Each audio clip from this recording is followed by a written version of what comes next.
Well,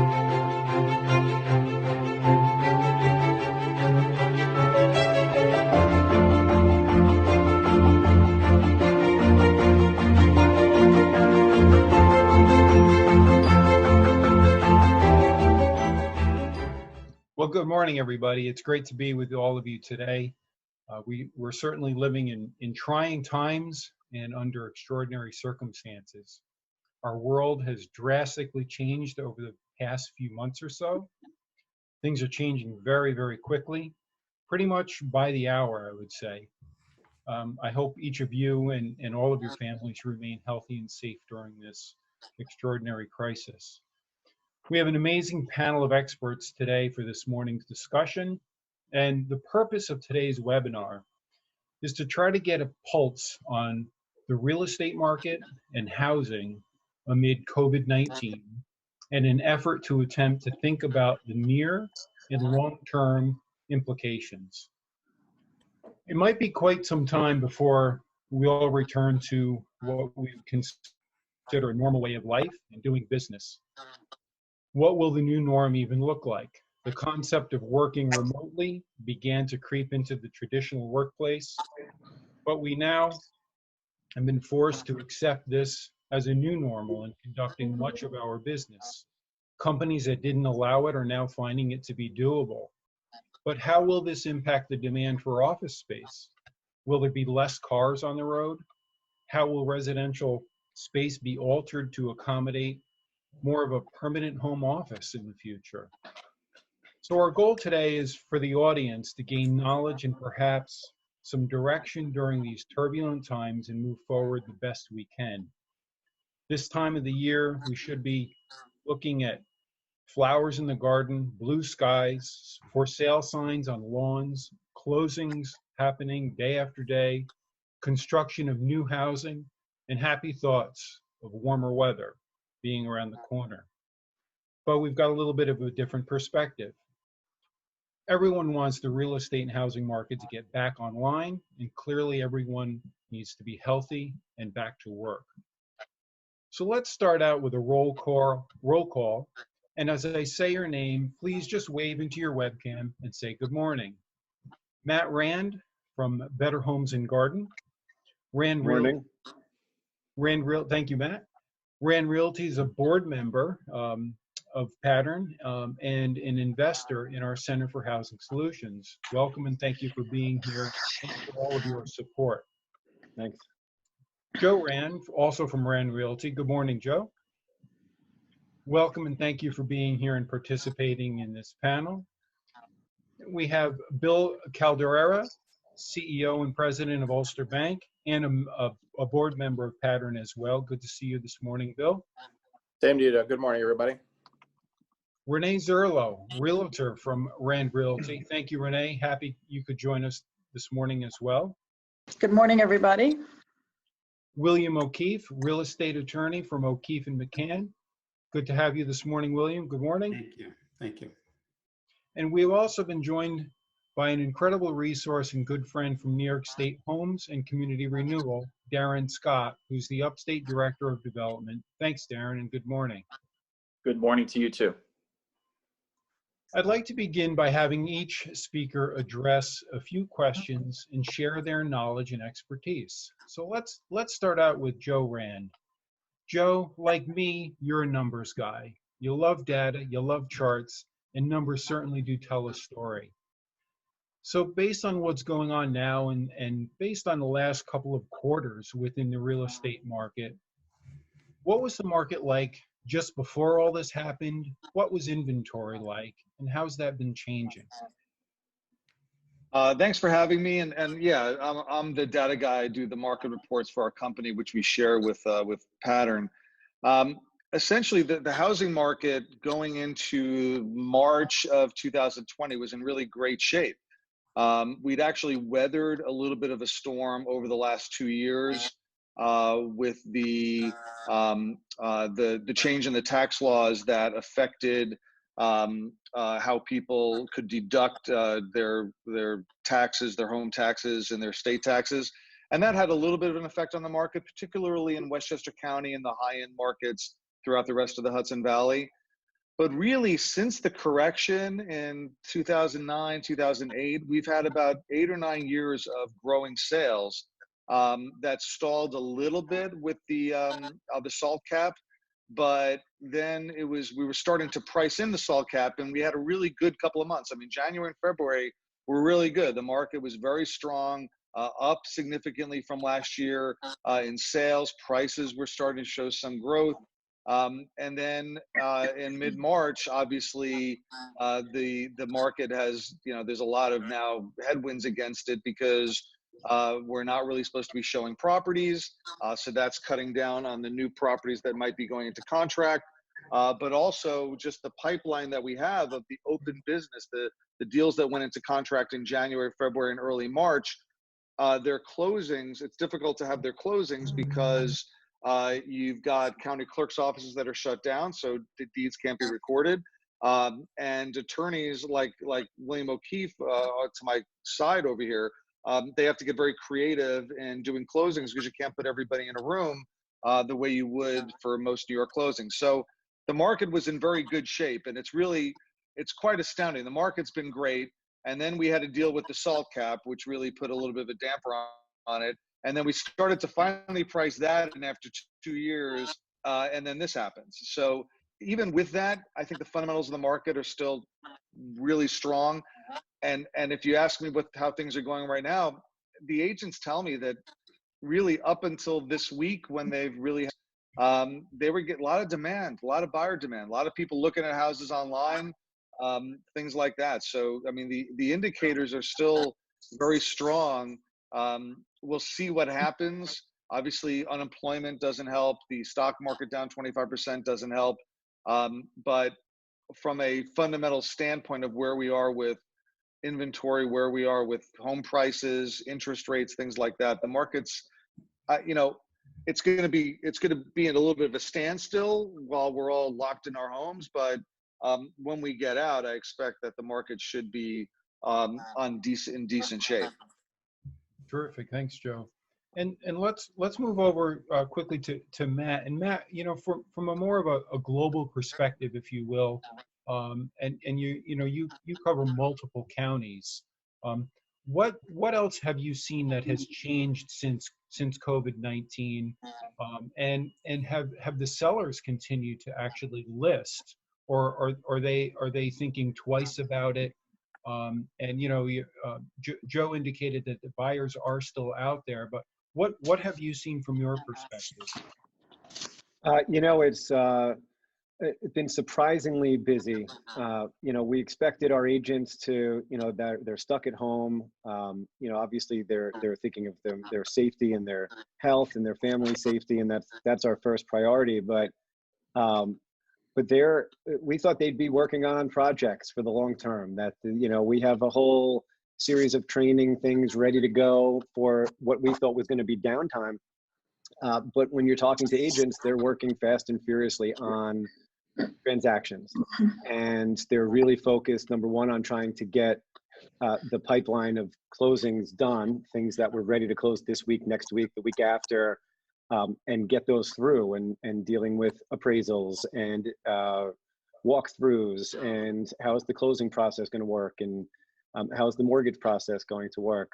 And then they're working next on those transactions that were in contract, and a lot of those are kind of stuck. That's where we really need to work to get some of the blocks cleared that will allow those transactions that were set to close a month from now to still close, instead of having them waiting in queue for the world to open up again, particularly the municipalities and the county and the county's clerk's office, and for searches and things that the title companies need.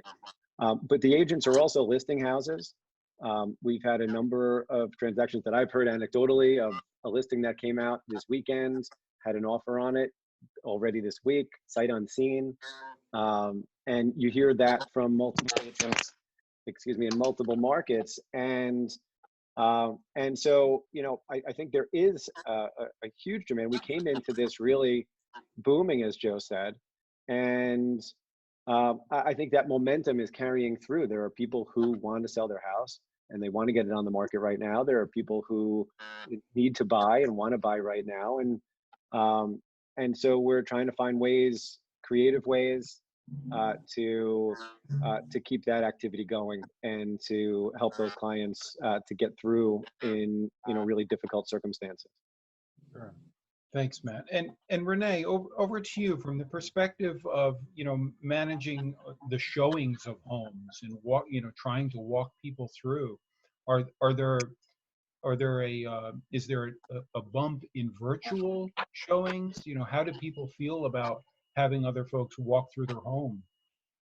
Well, right now, as of now, we're not to be working outside the home. So we're trying to do what we can do virtually. And it's going well for listings. And I'll just comment a little bit on listing inventory. I'm the president of the Hudson Gateway MLS. So I watch statistics closely, and I'm paying attention to the listings right now. And we started, as Matt and Joe already said, we started 2020 very, very strong. Listing inventory for Orange County actually was up almost 20% when we look at this February compared to last February. Overall, in all of our regions, inventory is down. The listings taken had a nice bump from last year to this year. So it's a little bit too soon to see any impact reflected in our statistics for March, because March isn't over yet, obviously. And it really just started as far as the shutdown and not being able to go out and do listing presentations and things like that. But I just did a quick search for March because I was curious to see how we did in listings taken. And in Orange County, we were very consistent. We took 420 listings in February, and in March we took just about the same, not too far off from that. But when I look at the past 2 weeks, listings that were taken were 150. So definitely we're seeing a little bit of a change there, a little bit of a decrease. But the activity is very, very strong, even though we're not able to go out and physically show them houses. I'm finding a lot of agents are doing really well adapting to change, which we constantly do in our industry, right? And they're all learning how to work virtually, and they're doing well with it. We're asking sellers if they could maybe take a video of the house if the agent didn't already have one, and something like that, or maybe communicate via FaceTime, taking listings. We've been doing our listing presentations, also virtual presentations with the sellers. We had somebody call one of our offices last week and say, I want to list my house. What can we do? And the agent said, we'll list your house. So she did a virtual presentation. She was able to get all the information that she needed on the house. She got some pictures from the seller. They signed everything electronically, and it was business as usual. It was wonderful, and the listing is on the market. So I really have to say that I'm very impressed with the way the agents are adapting to change and going in that direction. And I think that we'll emerge from this with a lot of agents, a lot of us, myself included, picking up some new skills and working in a very different way. So it is challenging. It's challenging for buyers because we can't obviously bring them through the house, but the buyer demand is still so strong. I've been keeping an eye on our list track reports and noticed a huge spike in traffic because obviously people are home and they're online, and the buyer demand is still strong, and they're looking at those listings and they're watching, looking at the videos and pictures and such. And we're telling the sellers that because that's a very positive thing for us to talk to our sellers about. I just kind of suggest to the agents, use those reports as a positive reason to call the seller and say, I want you to see that you're still getting exposure. My most frequently asked question this week is from agents and sellers saying, should I list now? I want to sell my house. Should I list now or should I wait? And my answer is list now. My answer is always list now. But especially now because so many people are home. And again, the buyer demand is so strong that I don't want to lose that exposure for our sellers. And there's just so much that we're starting to do, again, virtually, that I'm not seeing a decrease as much as I thought. Well, that's all really good news, and thank you for that perspective. I'm thinking down the line or through the process of selling a home. Part of that is getting an inspection done and potentially getting some work done, be it some minor items or some major renovations to get a home ready. from the perspective of that side of the equation, so to speak, Matt, Joe, Renee, either of you, any of you, what is your perspective from that point of view? I'll go first if you don't mind. I'm going to ask Joe to follow up if he would. So a lot of our appraisers and home inspectors are telling us that it's fine for them to go into the house and do what they need to do because they consider themselves to be exempt because of the single employee status. I don't know that to be true. I'll ask Joe to comment on that. But we have had some, if we get the permission from the seller and the seller's comfortable with it, we had an appraiser go in and say, I will come in to do the appraisal, but we have to take precautions. The appraiser wore gloves. The appraiser said, I want all the lights turned on. I want the doors unlocked. I want the shower curtain pulled back. And she was able to go in and appraise the house. The home inspectors are working virtually. They're doing the same. A lot of them are going in. They're FaceTiming throughout the inspection with the buyer agent on the phone, perhaps with the buyer, on FaceTime as well. So it's getting done. It's challenging, and not everybody is working that way. But we do have instances so far that work is still getting done. But I'll ask Joe to comment on that as well. Yeah, I'll just jump in to say that we've instructed agents to that they shouldn't be doing showings. That that we believe that it's right for people to stay in their homes. That we want separation. That we got to flatten out the curve and all that. So our instruction has been for them not to do showings. I think what's interesting is to hear about like how people are doing closings when you can't be in the same room and you can't, you have to do everything seriatim. That's I think what's interesting to me is to how attorneys are getting creative trying to push these deals to get people into their new homes. And Matt, did you have anything to add? Otherwise, we'll move on. I'd love to hear, Joe talked about closings. We were talking to William O'Keefe about some of the ways that they're creatively doing closings, if maybe he wants to comment on that. Yeah, so we could just absolutely move into that. So William, with that question, posed, what are you seeing? How are things changing? Yeah, dramatically over the last 2 weeks, and sort of ramping up with the degree of change. 2 weeks ago, we were thinking that we were at a little bit of overkill by asking the title company representative to be in the kitchen, the sellers in one conference room, and the buyers in the other conference room. It felt kind of silly to do it, but we were doing it because we were trying to do the right thing. It has sort of ramped up our precautionary protocol so that we have 0 guests in our law firm now. And the office is large enough that even the couple of skeletal staff that we keep, we're at a great distance in private offices. So a workaround that we're learning is a lot of the transactional work to complete the closing can be done by mail, by overnight and wires. We can sort of segregate some of the parties that way. In addition, unfortunately, there are some points of the contract of the closing where it does call for an in-person witness of a notary. There's been some accommodation by the state to allow video supervised and video witnessed notaries. But it's kind of impractical sometimes to achieve that with sometimes dozens of forms that you have to execute at a closing. So this week, our protocol to complete a closing would be it's almost like a drive-through. We keep the parties in their cars. We have a title representative in one car. We have the buyer, seller, everybody stays in their car.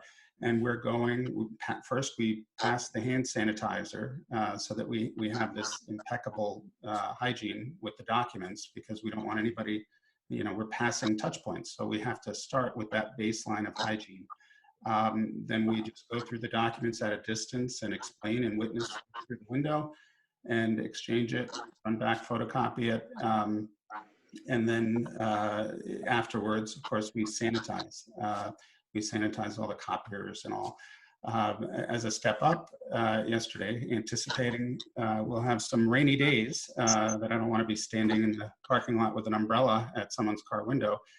we actually put up a tent yesterday, a canopy tent, and we took one of the walls, and instead so it's a 4-wall tent. And we took one of the walls and put it inside the tent as a see-through baffle, so that we have a table on either side of it, and we can sit across from a client and explain the documents with some comfort, but with pretty high degree of hygiene, I think.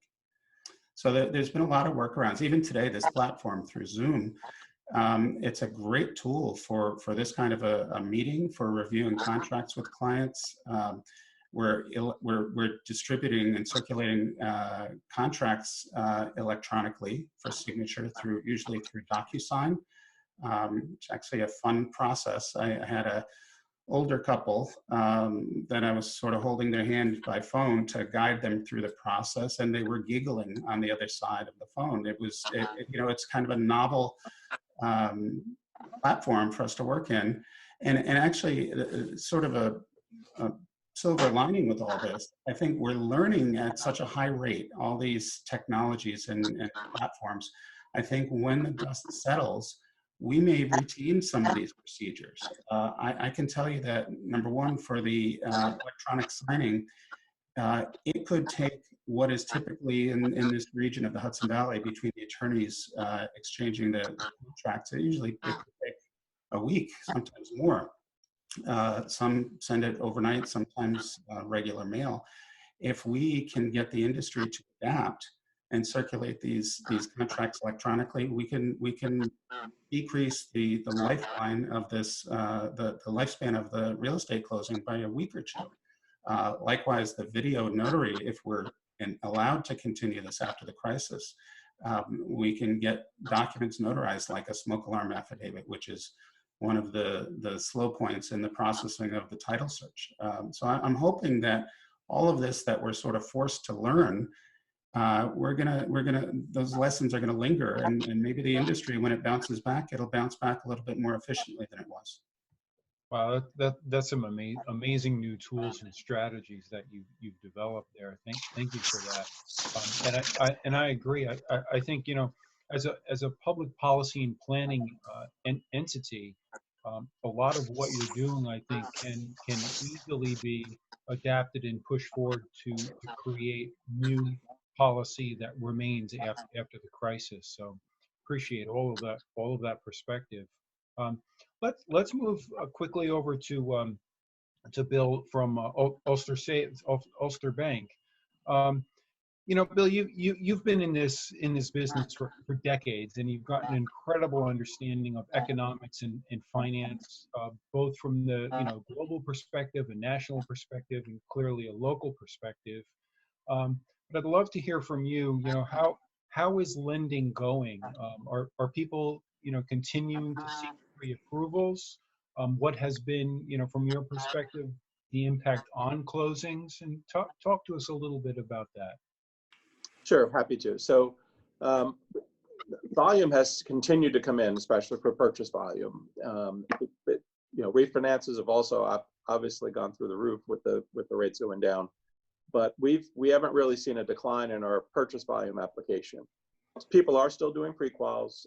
That volume has dropped a little bit in the last couple of weeks of the month, but I think that's more because, as we've heard, realtors aren't able to hold open houses and different components, which is sometimes the driver of someone seeking a pre-approval once they really have started to find the home that they're zeroing in on. So, but our purchase activity is really about the same. It really has not gone down at all. So that's still going very, very, very strong. The closings, just as William said, we're trying to get creative with that. So we've always had some of the electronic tools to be able to do disclosures, the early disclosures and the final disclosures electronically, and use a DocuSign product for that. But we have gone to things like Bill mentioned, we call them drive-by closings, where all the cars pull up into a parking lot, and we simply have one person who is in protective, with gloves, and the same as Bill mentioned, passing those documents back and forth, disinfecting as they go, staying a safe distance, and bringing those in. So I love this tent idea, and I'm gonna look into that as well, because we do have we do have some, and we've talked about that, but we haven't gone to that yet. But that's another option. So that's really, we obviously it's flipped prior to the rate environment that we got into with the Fed changing the rates. We were probably closer to a 60-40 split, with 60% being purchased and 40% being refi. We flipped to closer to over 70% now being a refinance volume. But that was an increase in the refinance volume, not a decrease in the purchase volume. And so we're hearing through a lot of the new policies coming out of Washington. There's mortgage forbearance, if you will, 90-day terms of a wait and see almost. And I'm curious, from a lender's perspective, how is that affecting and impacting escrow? Are the banks floating those escrow costs with the lack of a payment coming in from a borrower? How is that all really working on paper? Yeah, and again, as we mentioned, this is a very fluid situation. So, we're getting information daily. We had been out earlier, even before the governor recommended it. We had told our customers we would work with them and have forbearances available. We now have that all online, as do most of the local banks, so they can actually just go right on the website and fill out the request for the forbearance on loan. And on the escrow side, we prefer all of the payment. If a customer can continue to make the escrow, we'll ask them to do so. But if they can't, there's already a mechanism built into the escrow process, right? Where if there's a shortfall through an escrow, we can extend that, and we can give them over a 24-month period to pay that. So that's the first step. We'll see if that doesn't work and we need to extend further relief to the customers, then we'll work with them. Very good. And so let's change topics slightly over to the affordable housing side. And I'd like Darren to comment on what are you seeing impacts on the crisis of affordable housing. We've known for decades that affordable housing has always been a crisis, but what are you seeing from the perspective of the state and around New York, as your territory covers half of New York State? Sure, Joe. So let me just open up by with a calming statement that HCR is open for business. We continue to close development deals. We continue to fund construction draws. And we're really fortunate to have the proactive leadership of Governor Cuomo. And I don't say that just because I work for him. We're seeing some similarities to the economic collapse of 2008. We may not be able to close as many new deals in the coming year as we projected, but HCR will work with the developer community that carries out its mission to provide affordable and supportive housing and protect residents. So there's a feeling of we're all in this together, and our developer community understands that. We've been having multiple industry calls to calm them and to assure them that the agency will support them and their residents. There are many aspects to this. Let me just jump in with the impact on tenants. There is a prohibition on evictions, but beyond that, the socioeconomic impacts of this are going to be big and have lasting consequences. On one level, there's no difference between market rate and affordable. We're all stuck at home riding this out. However, the impact of layoffs and school closings, et cetera, is greater on low-income families and individuals. Having said that, while lower income tenants are more vulnerable, there is an existing safety net of service providers in most communities that people already benefit from, and that can blunt the trauma of sudden economic downturn. The proximity of affordable housing to essential goods and services is not by happenstance. There's a purposeful siting of affordable housing along public transit routes and within a safe half-mile walk to essential goods and services. Also, I would like to say, HCR encourages the development of mixed-use projects. whereby we finance on-site non-residential space that houses such things like affordable daycare, supportive services, educational, training and employment services that serve not only the residents of the development, but residents of the neighborhood.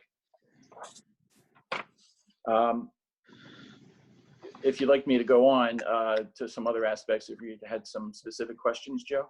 Yeah, no, that'd be great, Darren. If, you know, I'm thinking of other things such as property management.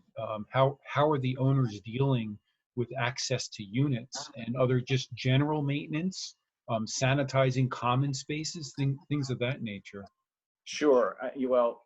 We're hearing that a lot of the activities that my fellow panelists have already described are happening on the property management level.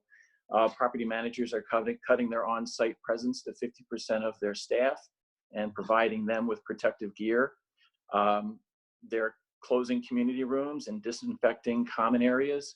They're performing emergency work orders only at this point. And they are finding ways to communicate and collect rent from tenants in ways that are not face-to-face. Also, owners and property managers with active construction projects in tenant-occupied buildings are having to make changes as well.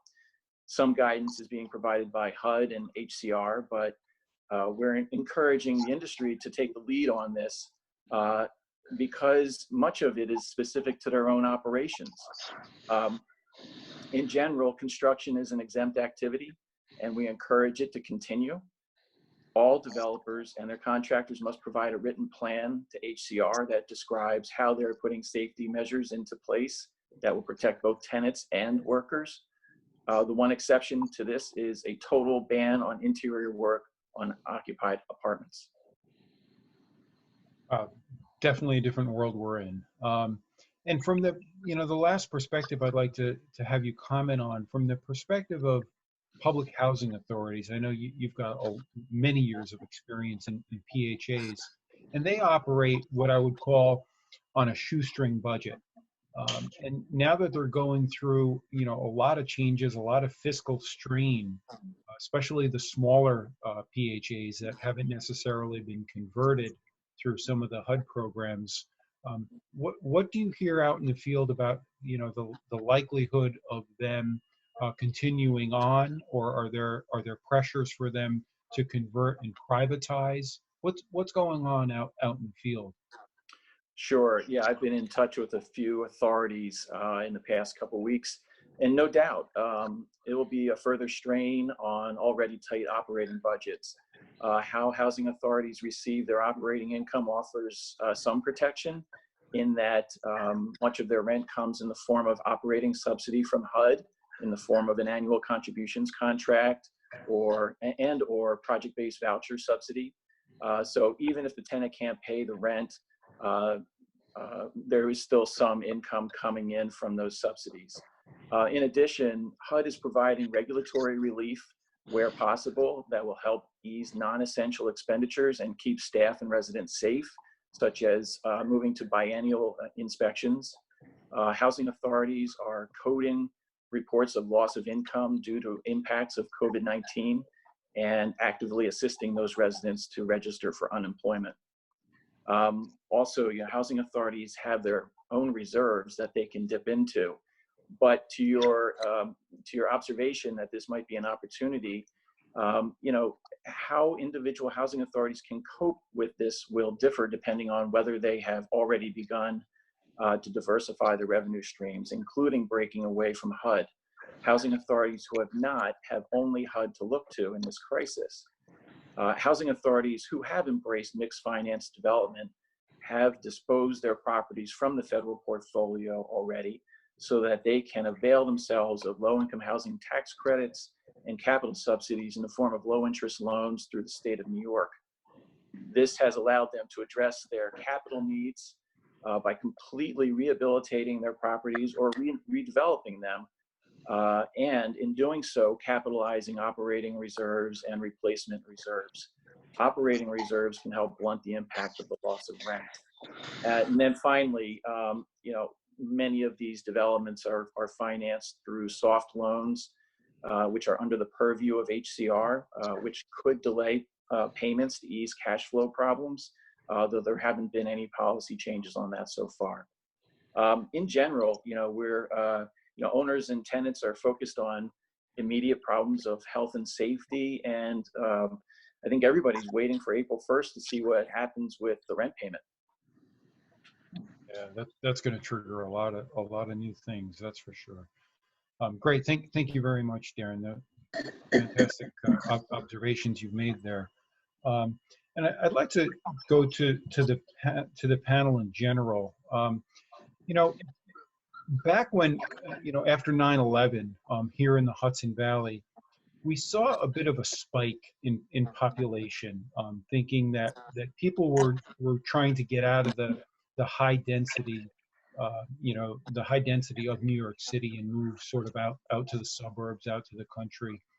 And I'm curious what everyone's opinion is on what the long-term effect will be from COVID-19 in the stability of these high density, large urban centers. Are you thinking that more people will think twice about living in those areas and maybe perhaps push out to the suburbs? And I'd like to just kind of go around the panel and get your ideas.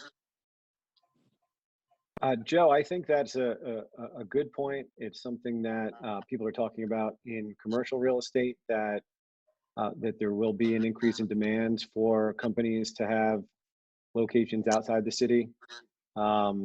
And I think we talked a little earlier about how this is going to open up more opportunities for companies to allow people to work from home, if not all the time, then some of the time, which allows them to move to the further out suburbs.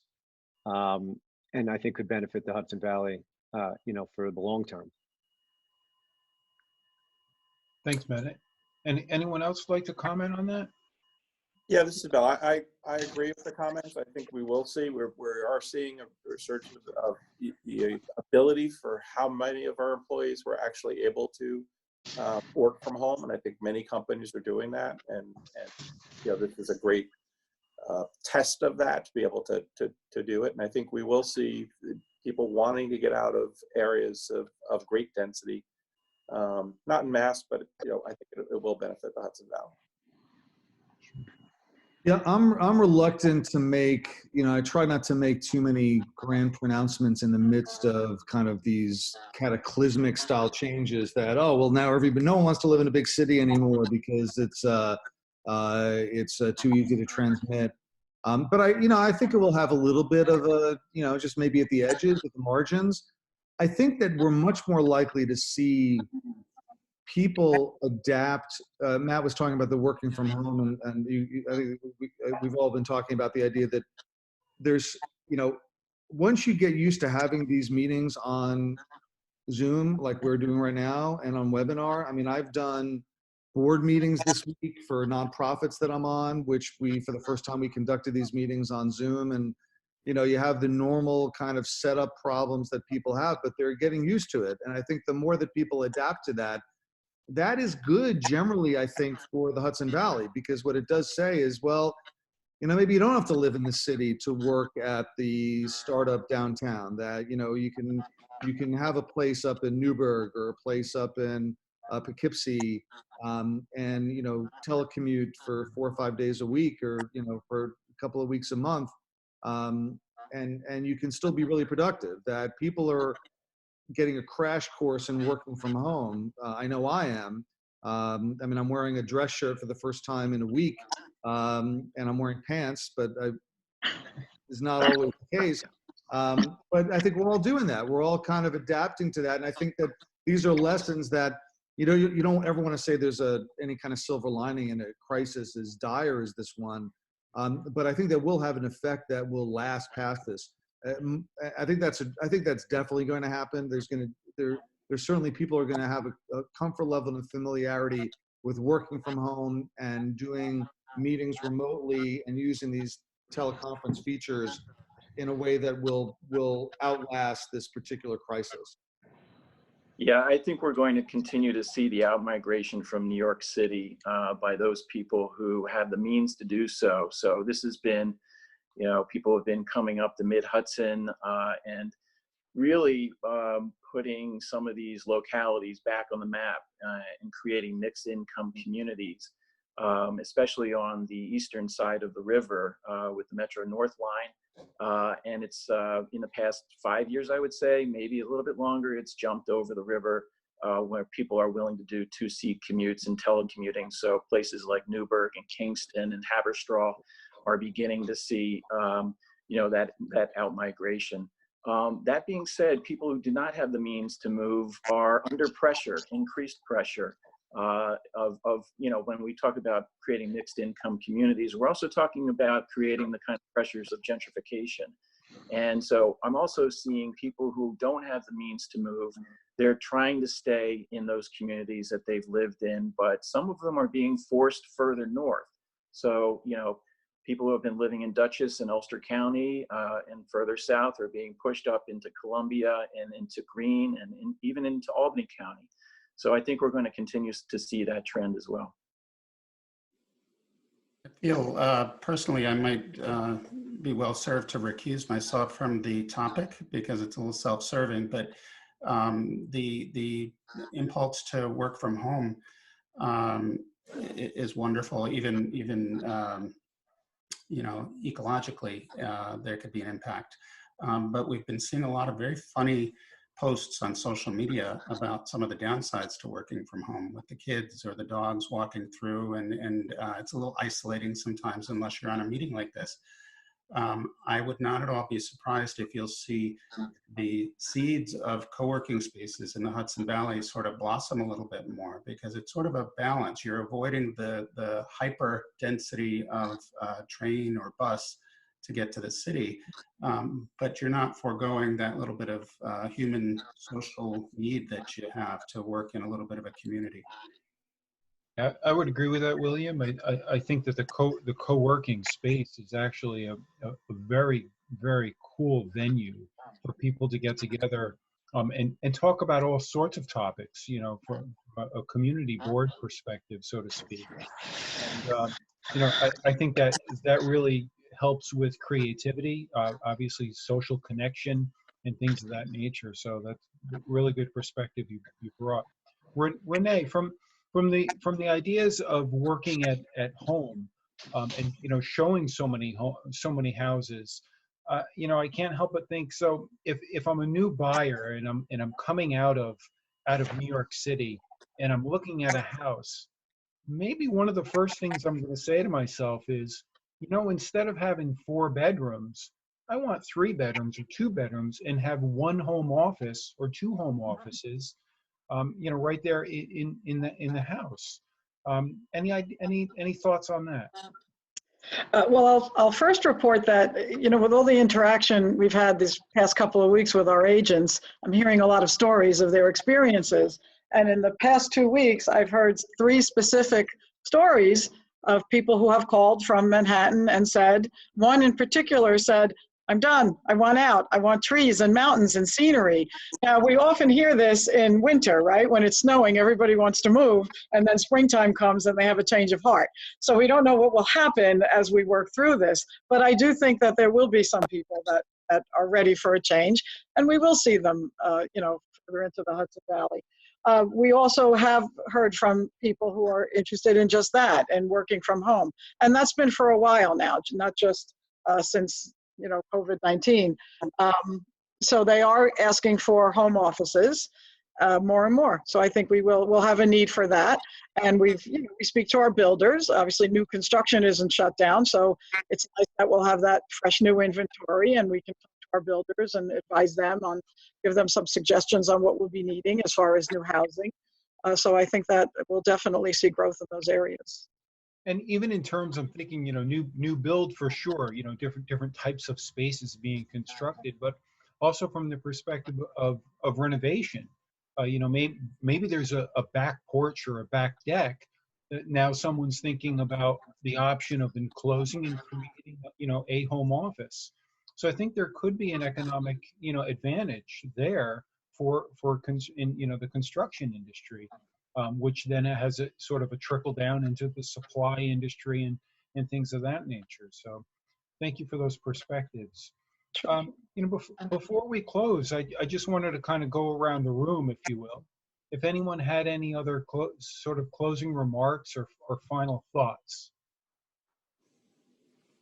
Joe, I wanted to just speak to working right now to get the governor and the states to prioritize housing. And the federal government, obviously, there's a big focus on the mortgage business. We talked about how rent is the first thing to go for people who are laid off, and that's going to be hitting the building owners. Mortgage payments. Bill talked about from the perspective of the bank and forbearance processes and procedures that are getting into place. The more we can keep the housing business running and keep closings happening through this, whatever other things are getting in the way. William talked about how they're getting closings and how they're able to, because of the change in notarizations, that was a big important step. I think that the one big place that we need to get back to work is the county clerk and the municipalities, so that the title searches can happen, because there's a whole pipeline of deals that will be able to continue to close, which will keep a whole lot of realtors and people in the real estate business making money through this crisis for however long it lasts. And we've got maybe a month of deals that are going to close, and then things are going to be stuck waiting for title searches, and that delay is impacting people being able to lock their rates to get mortgages. So it causes even more complications than that reverberate through the entire pipeline of transactions. So as much as we can all collectively and pattern perhaps to push that one piece. I think that you can see the industry is keeping things moving, but it's title searches right now that are the one spot that is essentially closed down. Right. Yeah, it's the equivalent of, and again, within the context of the stay-at-home rule, the essential business rule is good. I think what Governor Cuomo has done to try to flatten the curve has been really important, and we should follow it. But in the same way that we've allowed restaurants to do takeout, as opposed to shutting them down entirely, allowing the county clerk's office to work on some sort of scale, and the towns to work on some sort of scaled back basis where at least they could process recordings and keep the pipeline of transactions. So people who do want to sell their home can sell their home. People who do want to close on their home can close. Would be not a dramatic expansion of the number of people that are out on the working and engaging with each other, but would be a lot less than people going picking up takeout, but would still have the effect of continuing to drive a little bit of business, a little bit of industry forward. I'd like to just say on that point regarding the title companies, gratefully over the last several years, a lot of the county clerks have gone electronic for filing and within a certain degree searchability. I'm told locally here we could do searches back to 1978, which I think exceeds the typical period that a typical title search is done. So I'm seeing that we are able to get some limited searching done, and it's not halting us completely, thank God. So I'm grateful for that. The towns are depends on which town it is, whether we're able to get municipal searches back to complete the title search. I also just wanted to say globally, I love that nobody in this panel today was approaching this as sort of collaborating on loopholes to get through it. Everybody is taking this crisis very seriously. We're talking about adapting and persevering with these challenges, not getting around it, not looking at the list of exempt workers and how can we categorize ourselves. I think it's commendable that everybody here is finding a way to trudge along, but while being mindful of how gravely serious the health risks are. So I just wanted to say that I'm proud of the panel for that. Thank you, William. We're seeing that as well on the affordable side with our developers and lenders and investors, that by and large, nobody is taking advantage of the situation here. It's a collaborative effort to continue the mission to, develop affordable housing and serve low-income tenants around the state. Very good to see that. Right. I agree. It's too important for the health of our colleagues, our community, our clients. This isn't something we're gonna take lightly. So we're as you said, we're gonna adapt. We're gonna find the ways to do it, but we're not gonna put them at risk. So thank you all. Unless anybody has any other comments, I just have a few closing remarks. There was a lot of really good points brought up in today's discussion, a lot of very creative ways that the industry is adapting in keeping perspective of being healthy and safe. Very, very glad to hear that. And as we move forward and we hear about how things could be challenges, there could be barriers to moving ahead. Pattern loves to policy, obviously. So we're gonna take this to heart and really work on those policies. Not only in the housing industry, but other ways that we can help the region get through this crisis and look forward to more long-term planning, because this happened once. God forbid this should happen again, but we'd like to be able to have a better preparation looking ahead. So thank you all once again. I really appreciate you being on this panel and sharing your time with us. And I'd also like to take a quick opportunity to thank the investors and our members of Pattern and the investors in the Center for Housing Solutions. Rand Realty, huge investment and great collaboration and partner there. We've got the Kearney Group, Community Preservation Corporation, Rupco out of Kingston, Hudson River Housing, and Baxter Built Development. And of course, our great partner at the State of Homes and Community Renewal. So thank you all very much. Stay healthy, stay safe, and we'll talk soon as we get through these webinars and learn this new way of doing business. Hopefully, we're going to have a continued series of these. So, thanks again.